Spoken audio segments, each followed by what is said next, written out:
have a really fun video. I'm going to be talking about one of my all-time favorite things in the world, and that is books. Today is September 1st. This video probably won't come out until tomorrow, but in celebration of the fact that it's basically fall at this point, I wanted to talk about either 5 or 6, I can't remember exactly, of my favorite kind of cozy, autumnal, romantic type books. It's kind of a weird way of describing it, but some of these aren't necessarily set specifically in autumn, but they give very much those cozy autumn vibes of being inside and cups of tea and reading a book and those types of things. So I don't have a ton of time before I have to run off to work, so let's go ahead and just jump straight into it. We're going to start off with one of my all-time favorite books. That's the thing. These are not only are these my favorite autumnal romance and just I guess there's some classics in here. Yeah, they're all not necessarily romance. Some of them have romance in them, but these are also like some of my all-time favorite books. So this first one, Dear Mr. Knightley by Catherine Ray, I believe is how you pronounce it, or Ree, not 100% sure. This is actually a retelling of another one of my all-time favorite books, which was written in the 1940s, called Daddy Longlegs by Jean Webster, and I also highly recommend that one. It's very similar in style to this one. It's just a little bit more old-fashioned. This one's more updated, and it's just a slightly different retelling. But I don't have Daddy Longlegs in this video because I have this one, but also I recently purchased a copy of Daddy Longlegs, and it was a used copy, and the copy that came did not have the same cover picture as the listing picture of it, and the cover is one of the ugliest covers I have ever seen in my entire life, so I haven't yet recovered it with some pretty paper to make it nice to look at. So that's why I'm not showing you. I decided on this one. I have read this book multiple times. So basically this story is about Samantha, and she is a college age lady who has been in and out of foster care homes basically her entire life. And it's the story of how she gets sponsored by this organization, whatnot, and they're paying for her to go to school. And so she is in the process of going to school, and while there she meets this relatively famous author guy, and they kind of start talking, and then he introduces her to this older professor and his wife, and like they are the sweetest older couple. I love them so much because they're just so cozy and welcoming. And anyway, Samantha is very much like closed off. She's been through a really difficult childhood and upbringing, and she doesn't really trust people, and she doesn't really have any good friends, and she's just very lonely. And so it kind of starts off at the beginning of the book of her feeling very prickly and like, don't look at me, don't talk to me, and just very alone. And then throughout the book she starts getting some friends, and she kind of gets a family, and she kind of starts realizing that people aren't all that bad. And it's really sweet. It has a very sweet romance book. She also loves reading, and she's going to college, and there's coffee and cozy meals, and I think it's around like Thanksgiving time, so there's that. And she has this young friend who's living at the foster home with her, and he's also very much like closed off, and again a foster child. And it's such a good book. It has made me cry. It has made me really grateful for so many like small little things. I love this book. As I've said, I have read this multiple times, probably pushing 5 times at this point, and it's so lovely.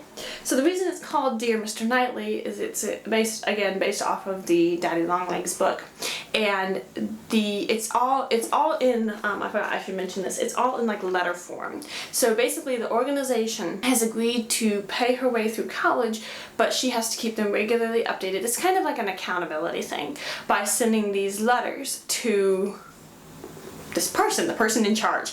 And so basically she doesn't know anything about him. She doesn't know who he is, what he's doing, whatever. She doesn't know anything about it. So she just starts addressing him as Mr. Knightley. So, dear Mr. Knightley. It's so, so good. So like wholesome and sweet and romantic, and it's amazing. The next book we're going to talk about is The Harvester by Jean Stratton Porter. And Jean Stratton Porter is one of my all-time favorite authors. Another one of her books that I really like is The Girl of the Limberlost, but we're specifically talking about this one because it's the story of David Langston, who lives in, he's known as the Harvester. He lives in close to a swamp. I can't remember if it's Limberlost Swamp again in here or if it's just another one, but basically he spent his whole life building up, he's about 26 or 27 in the beginning of the book. He spent his whole life kind of building up these, instead of being a farmer like all of the people around him, he goes and he gets herbs. He's called Medicine Man or the Harvester, and he grows herbs and things and he makes a really strong point of making them pure and very high quality herbal remedies that doctors and physicians and the drugstore people would need to create medicines for sick people. Like, that's what he does. One day, right at the beginning of the book, he kind of has this daydream vision sort of a thing, and he pictures this beautiful girl, and he realizes, all right, this is the year I'm gonna get married. So he starts preparing for her. He's never met the woman. And he starts preparing for her. He builds her this beautiful house, and just like the descriptions of the furniture and the things that he's making, he does a lot of like carving, so he's making these candlesticks, and he just kind of completely changes his life because he's like, okay, this is the girl that I'm gonna marry. And so he starts kind of looking for her and trying to find her, and he doesn't even know if she exists, and it's really sweet because she does exist. He finds her and she's in a very unfortunate situation. She's sick and things happen. There's a little bit of marriage of convenience sort of thing going on, and it's such a good book. Like, it's really nature heavy, and there's lots of moments where it's kind of cold, and so they're inside and like they're toasting like bread toast over the open fire, and it's really good. You should read it if you like nature things. It's just very sweet and wholesome again. So the next book I'm going to recommend is a children's book, and it is Little Princess by Frances Hodgson Burnett. And this is, again, one of my all-time favorite books. I actually went ahead and brought this in because this is my copy of A Little Princess that I had when I was a little girl. And as you can probably see by the dings and dents and whatnot, I love this book. This is the story of a little girl who, her father, I believe, is in the army or the military or something, and he brings her back to England and leaves her at this prestigious boarding school for little girls, and he goes off back to India, I believe. And she's been raised pretty much her entire life in India.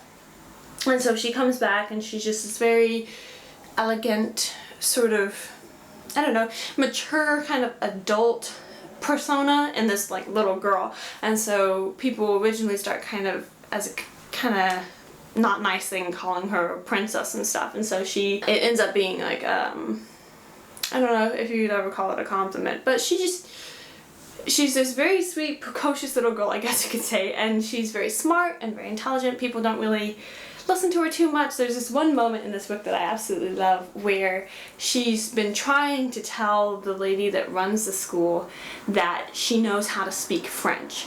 And the lady's just kind of ignoring her and not really listening, so then the French professor comes in and he's like ready to teach her, and she like starts rattling off in French, and she's just like, I've tried to tell her like I can speak French, but she's not really paying attention and blah blah blah.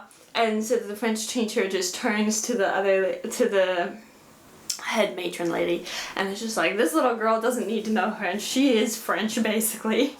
And I always thought that was really funny and refreshing because she like finally made somebody listen to her. Then unfortunately her dad ends up dying, and so she went from being this very rich little girl to being very, very poor. And so the matron decides, okay, you can stay in the school, but the only way that you can stay in the school is if you become lower than the lowest like scullery maid. And so she has to go and live in this attic. Now Sarah, the little girl, is a very imaginative little girl, and she doesn't get bitter or angry or jealous or any of that. She's very positive, and she likes to imagine like different stories and scenarios. And so there's the little scullery maid Becky and another one of the girls from the school. I think her name is Ermengarde.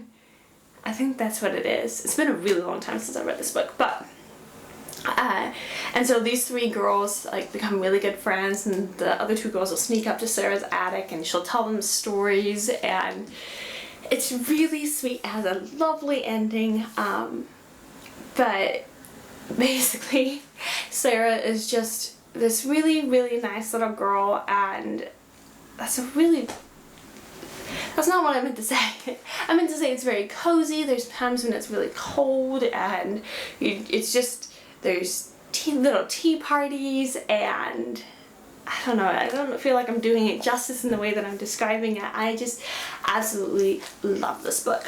And another book I didn't have really on this list is The Secret Garden by Frances Hodgson Burnett, and that one's very much like a spring summertime book, but this one is much more like the cozy autumn vibes. So hopefully I did this justice and I'm not like dismayed at myself when I come back for editing. The next one we're going to talk about is An Irish Country Girl by Patrick Taylor. And this is actually, I believe, the third book in the An Irish Country Doctor series. And I'm pulling this one specifically because it's set kind of in the Christmas, it might be the fourth book. It's set kind of like in the Christmas time, and the housekeeper for the doctor from the series, Mrs. Kincaid, is an Irish girl, and so all of the children from the village where they live have come caroling, and so she's older, so she gathers them all around her and she tells them a story from when Mrs. Kincaid was little. Or not little, younger, like a young girl. And it's basically this romance between this young Irish girl, and there's like Irish mythology, and it's a little bit spooky, a little bit superstitious, and it's the ghost of St. Stephen's Day. It was really good. I did not expect to like it as much as I did. I was a little bit annoyed when I first started reading it because I wanted it to continue with the story of an Irish country doctor. And then it's this story about Mrs. Kincaid, and I was just like, do I like this? Do I not? I'm not sure. And then I got into it and I was just like, oh, it's so, so good. So yeah, if you like Ireland and like really cozy, foggy, cold days, and it's got a sweet romance in there, and it's got like witches and fairies, and it's really, really good. I recommend the entire An Irish Doctor series, but if you only ever wanted to read one, this has all the autumn vibes, like all of them. And then I need to hurry because I'm running out of time. The next book is An Old-Fashioned Girl by Louisa May Alcott. Louisa May Alcott, again, another one of my all-time favorite authors. I just love her writing. She's so wholesome and sweet, and just... This book, however, is my favorite Louisa May Alcott book. More so than Little Women or Little Men. I do love Little Men. And Eight Cousins is also phenomenal, but this is my favorite book. It's about a girl named Polly, and she comes up to town to visit her friend Fanny, and who has two siblings, a brother Tom and a sister Maud. So it goes Fanny, Tom, Maud. And Polly is a little girl from the country, and so it's kind of like, you know, country mouse, town mouse sort of a thing. And she comes up and she's very like old-fashioned. Her parents have taught her to, you know, go to bed early and eat well and have like really simple, ordinary, everyday sort of pleasures. Whereas Fanny and Tom and Maud are from a wealthier family, and for them it's very common to, you know, have loads of sweets and wear these super frilly, floofy dresses and stay up really late and all of these things. So Polly comes up to town to visit, and she just kind of brings this whole, like, I don't know, sunshiny little presents to this house. And because in this family, basically. The dad's always working. He's like, doesn't really spend a lot of time with his children, and they kind of like fight like cats and dogs sort of a thing, and their mom kind of ignores them to a degree, and the only one that really pays much attention to them is their grandmother. And the grandmother's character is just so good. I love her so much. She like gets them all together and she'll tell them stories, and which I really loved, because she tells them stories about back in like, I think it was like the early 1700s when the grandmother was a girl. Or not the early 1700s, it would have been later than that. Anyway. And basically the grandmother finds Polly to be this sweet breath of fresh air, because she's the little girl who's a little girl instead of a little girl trying to be a grown-up girl and talking about beaux and boyfriends and all this stuff. She's just a little girl that likes doing little girl things. And so Polly just basically brings this breath of fresh air to this family, and they all like kind of fall in love with her. So at the beginning of the book, well, they're still children, and then basically it tells you that she's been visiting for like the past 8 years, and then she's kind of grown up, and so she decides to come up to town, but instead of going to stay with her wealthy friends, she's actually going to be working, and she's going to have a job. She's going to be a music teacher. So she gets this little like apartment room, and she sets it all up, and she has this like fold out bed, and she gets a cat and a canary, and it's really, really sweet. She has like a fireplace, and it's just very cozy and like warm, and it also is kind of part of it's during like Christmas time, and so there's snow, and it's really good. And there's like such a good sweet little romance in here, and there's such like character development throughout the book. It's just like, if you read any book on this list, well, read all of them because they're so good. But I love this book. Again, I have read it many times. I've got a little sticky note thing here marking one of my favorite quotes. But it's just, I identify with this book. I want my children to be like Polly. It's just amazing. Yeah. Okay, so the last book on the list, I don't actually have a physical copy with me. I would love to get one, but it is a book that I also just, again, recently reread. I think I may have read it twice this year, but I loved it. And it's The Mistress of Melon by Victoria Holt. And this one gives you all of the Jane Eyre vibes. It's about this gentlewoman who is kind of a poor gentlewoman, and she becomes a governess, so she's going to watch this little girl in Cornwall in this manor house, and there's like ghosts hinted at and this mystery, and it's really foggy, and it's in the winter time, and it's cold and Christmas, and there's a brooding master of the house, and there's a little girl who's just kind of like, I don't know, rebellious and stubborn at the beginning, and then it's about, oh, what's her name? Martha Lee is her name. And that's the governess's name. And she comes to Melon Manor, and she's watching a little girl. Oh, what's the little girl's name? It's kind of an unusual name, so I can't remember it off the top of my head. But she's coming to watch her, and the little girl's mother died about a year ago. The little girl's mother's name was Alice. And so Alice died about a year ago in sort of questionable circumstances. It's surmised that she was running away from her husband and daughter with another man, but then like the house still seems to have Alice's ghost perhaps in the house. It's brilliant. I love this book. Like, I just reread it like last week. It's so good. Again, it's like kind of gothic-y romance. I loved it. I loved it. It gave me so many Jane Eyre vibes, because it's like the governess and this old gothic manor and fog, and it's really good. I really recommend it. So, I think that's it. I think that's all I gotta say. How many books was that? 1, 2, 3, 4, 5, 6, and then a couple of bonus ones in there. I really hope that you check out some of these books because, again, like I said, not only are these some of my favorite, some of them are romances. A Little Princess isn't a romance because it's about a little girl, but they're like sweet old-fashioned stories, and they're so wholesome and cozy, and I've said wholesome so many times, but they are. They're not super drama-y or anything like that. I love them, and now I want to read Dear Mr. Knightley again. I might take it with me to work and read it.